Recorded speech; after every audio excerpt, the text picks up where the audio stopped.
Hey everyone, it's Tara.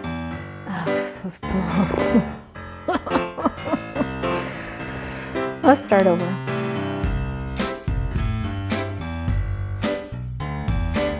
Hey everyone, it's Tara. Welcome to A Loop Through a Loop. Today I'm coming in with a really spontaneous video. This morning I was watching Kevin and Ray's live that I missed yesterday where they just talked about their favorite things from 2021, and I just wanted to be a part of the conversation since I missed out on the live conversation. This is me awkwardly inserting myself into the conversation.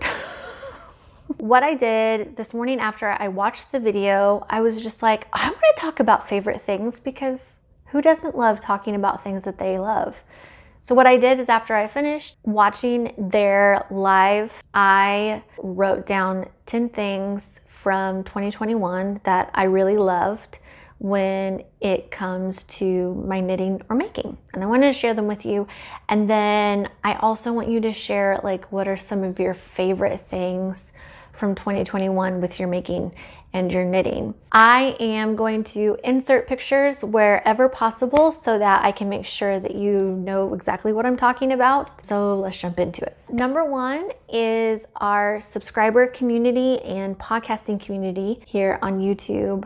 You guys are by far one of the main reasons why I keep coming back, and knowing that there are people that it's not just that you enjoy watching, but then there are also those of you that are, in my head, I think it's brave to leave a comment, even though it's done somewhat anonymously, because if I ran into you on the street, I would have no idea who you are. But like when you comment, it's kind of like a kid coming to the sandbox and saying, hey, I'll play with you. Like, you know, the back and forth is what I just really enjoy. And for me, it's the subscribers and the people I've kind of just in the back of my mind said, forget about the algorithm. I could give zero cares about an algorithm.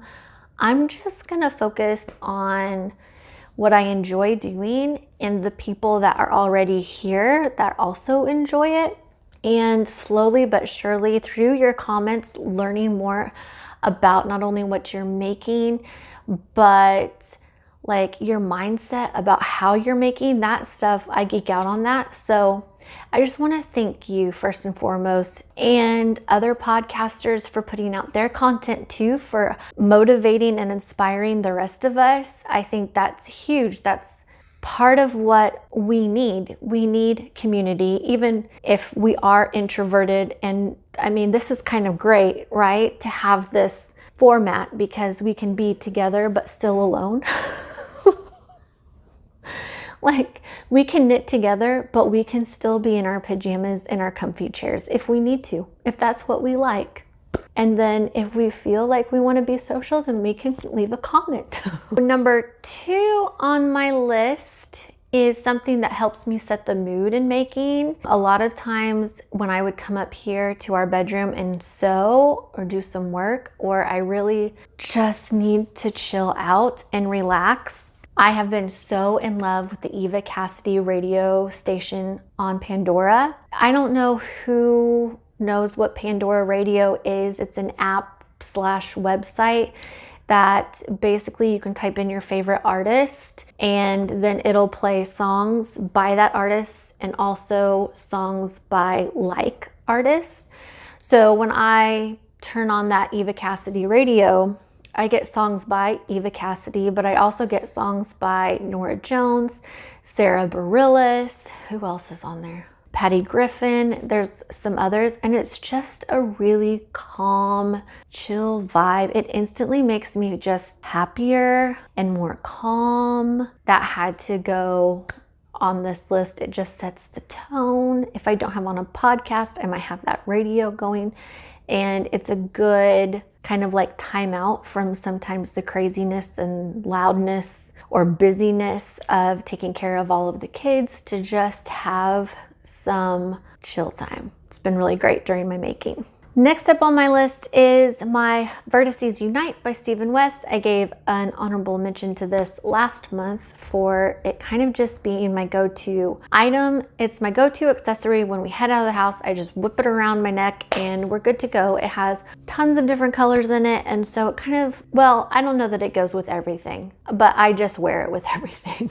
Then going into my next knit that is one of my all-time favorites, and if you've watched the podcast, this is probably not too surprising, but it is my Reluctant Homeschooler, designed by Caitlin Hunter. I have two of them. I have my first one knit in Barocco Ultra Alpaca. My second one is knit in Patons Worsted. I love both of them. I do wear the Patons Worsted one more. Think it could be the apple buttons I put on it. I don't know. I wear it all the time, and probably before long I'll knit a third because I just wear them that often. Are they the most fashionable or flattering on my figure? Probably not, but I don't wear it to look attractive. I wear it so I can be cozy and comfy. Whether or not it does anything for my figure, it doesn't, who cares? Who cares?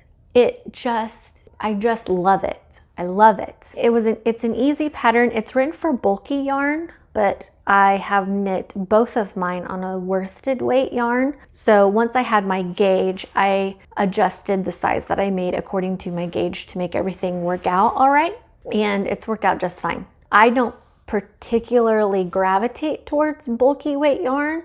You can use a worsted weight and it will still work out as long as you gauge swatch. You have to know how to do a little bit of knitting math to do it, but it's totally doable. Next is my mini interchangeable set by ChiaGeo.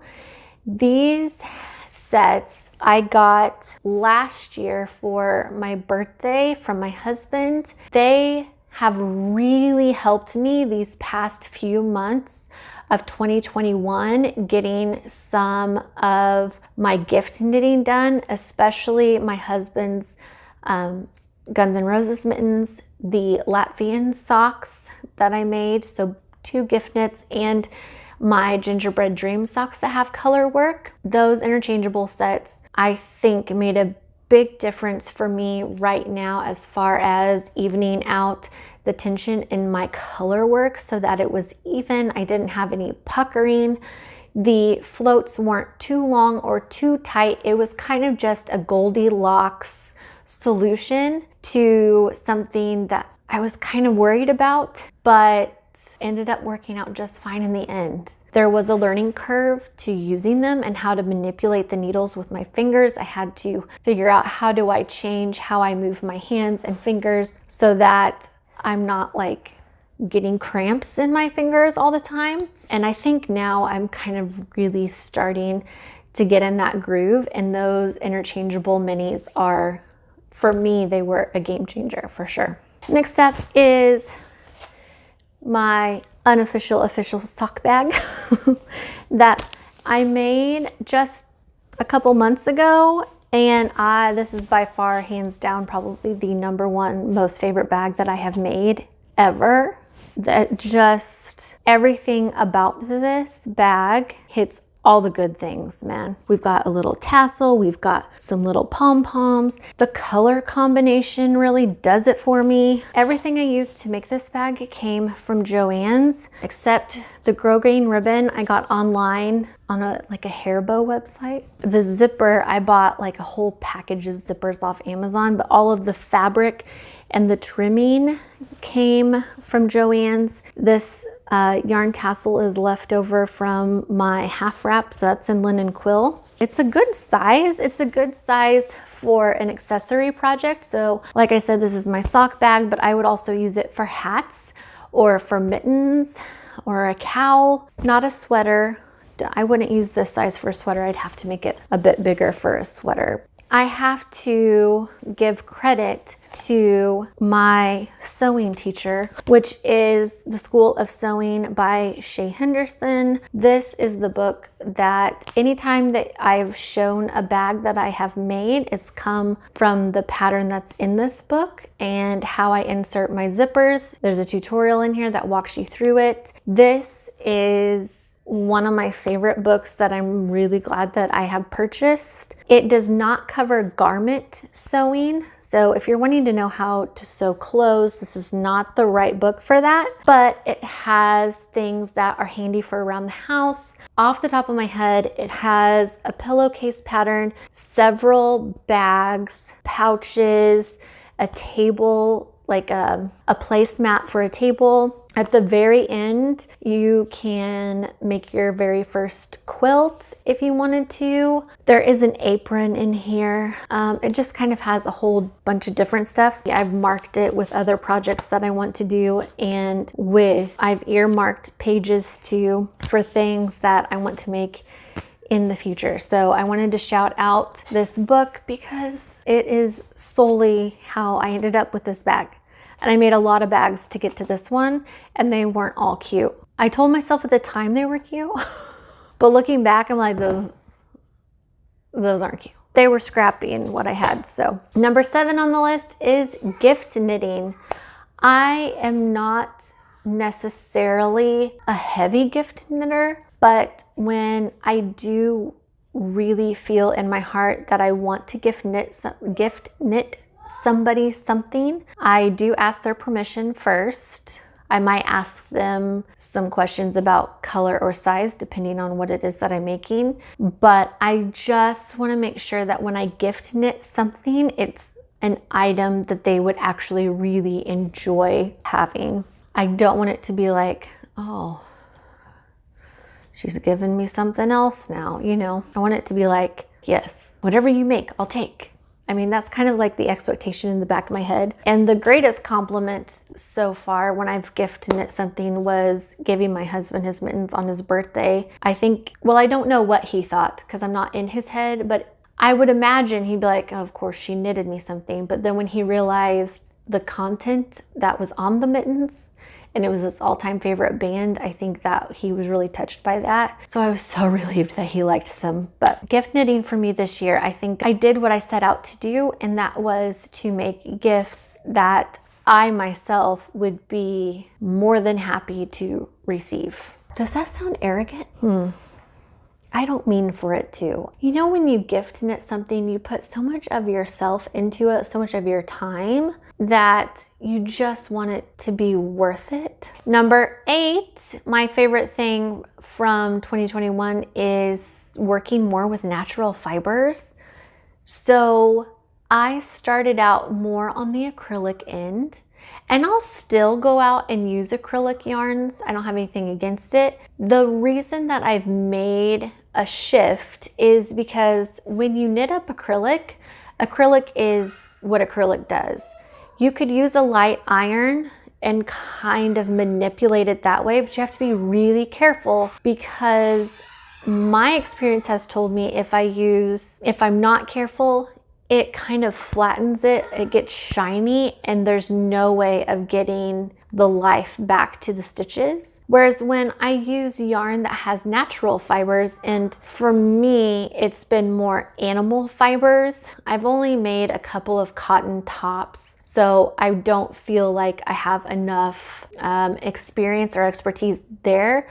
But when it comes to animal fibers, what I really like, besides if they're 100% natural wool, split splicing changed my life, changed my knitting life. But when you wash it and it just can lay flat and everything's beautiful, and it's not like you had to do a whole bunch of manipulation, like wash the fiber, lay it flat, and it's amazing. Now like craft stores are starting to have some actual wool yarn there, which wasn't the case always. So that's exciting to see that. There is one acrylic yarn that I really like at Hobby Lobby. I used it to knit up my Gloam cardigan, and it's Warm and Cozy by Yarn Bee.